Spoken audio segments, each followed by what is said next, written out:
Hey everyone, welcome back to the channel. Today, we're tackling a pretty common issue for Windows 10 and Windows 11 users, the MIS settings display error. This frustrating glitch can pop up due to a couple of key problems. Like when there's something wonky with your app associations or your system files have gotten into a bit of a tangle. But don't worry, I've got some solid fixes to share with you. Before we dive into, subscribe this channel for more technical solutions. First up, System File Checker SFC and Deployment Image Servicing and Management DISM Scans. These are your go-to tools for fixing corrupted Windows system files. A lot of you have found success with running SFC and DISM scans to repair those sneaky corrupted files causing havoc with your settings app.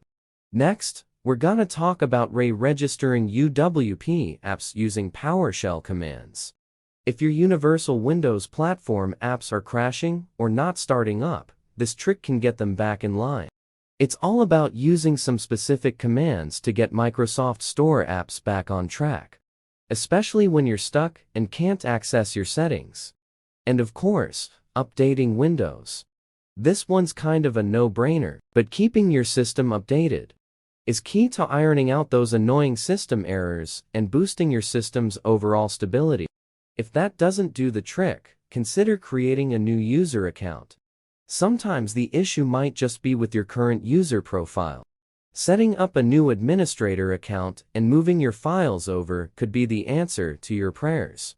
Last resort, an in-place upgrade. This is where you get to reinstall Windows while keeping all your precious files and applications safe and sound. It's like giving your system a fresh start without the hassle of a full, clean install.